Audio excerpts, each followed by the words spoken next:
আসসালামু আলাইকুম। সুপ্রিয় ভাই বোন যারা চাকরির প্রস্তুতি নিচ্ছেন এবং ২০২৫ সালকে টার্গেট করে নিয়েছেন যে ২০২৫ সালেই আপনার একটি সরকারি চাকরি লাগবেই লাগবে। তাদেরকে বলবো আমার সাথে এই আগামী ১টি মিনিট সময় দিবেন। আশা করছি ইনশাআল্লাহ ভালো কিছু সিদ্ধান্ত নিতে পারবেন। যদি সরকারি চাকরি আপনার টার্গেট হয়ে থাকে তাহলে আপনি দুটো প্রসেসে এগোতে পারেন সামনের দিকে। যেমন ধরুন, আপনার যদি চিন্তা থাকে যে আপনি বিসিএস ক্যাডার হবেন এবং আপনার যথেষ্ট সময় হাতে আছে, পারিবারিক কোনো চাপ নেই বা অর্থনৈতিক কোনো সমস্যা নেই, তাহলে শুধু বিসিএসের জন্য আপনি পূর্ণাঙ্গ আপনার সময় ডেডিকেট করে ফেলুন।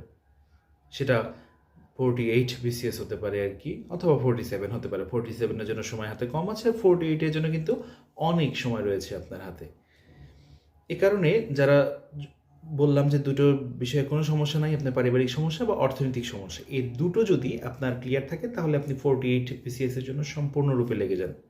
আর যদি এমনটা হয় যে আপনার এখন একটি সরকারি ছোটোখাটো হলেও একটা চাকরি লাগবে এবং এই চাকরিটার মাধ্যমে নিজের একটা বেসমেন্ট তৈরি হবে, পারিবারিক একটা স্ট্যাবিলিটি আসবে, আপনার একটা অর্থনৈতিক সমস্যা থেকে মুক্তি আসবে এবং আপনি বিসিএস এর জন্য ভালো প্রস্তুতি নিতে পারবেন এই পাশাপাশি এই চাকরিটি থাকলে, তাহলে বলবো আপনার জন্য বেস্ট সলিউশন হচ্ছে প্রাথমিকের যে নিয়োগ বিজ্ঞপ্তি আসছে, এই প্রাথমিকের নিয়োগে আপনার একটা চাকরি নিশ্চিত করা। আমরা শুনতে পাচ্ছি যে প্রায় 50,000-এর একটি নিয়োগ বিজ্ঞপ্তি আসছে। অত যদি নাও আসে, 30,000-এর নিচে আসবে না। আর 30,000 যদি শিক্ষক বাংলাদেশে নেয়, সেখানে আপনার জন্য একটি চাকরি পাওয়া ইনশাআল্লাহ কোনোই ব্যাপার হবে না। এতটুকু আমি নিশ্চিতভাবে বলতে পারছি। গত নিয়োগেও আমার প্রায় প্রায় 120 জনের মতো আমার শিক্ষার্থী ছিল যারা আমার কাছ থেকে সরাসরি চাকরি পেয়েছে পড়াশোনা করে আর কি। আমার পার্সোনাল ব্যাচে ছিল যারা। কোচিংয়ের ব্যাচে তো আলাদাভাবে ছিলই।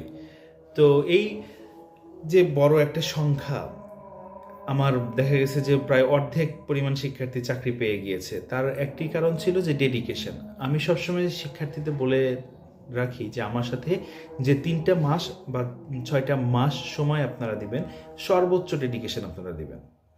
তাহলে যাই হোক, মূল কথায় ফিরে আসি যে যদি এমনটা ইচ্ছে হয়ে থাকে যে আমি একটি সরকারি চাকরি ছোট হলেও করব এবং পাশাপাশি বিসিএস এর প্রস্তুতি নিব, তাহলে অবশ্যই এই প্রাইমারি চাকরিটাকে টার্গেট করে পড়াশোনা করেন।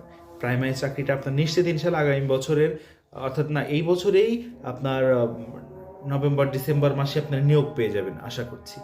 এরপর আপনি 48-এর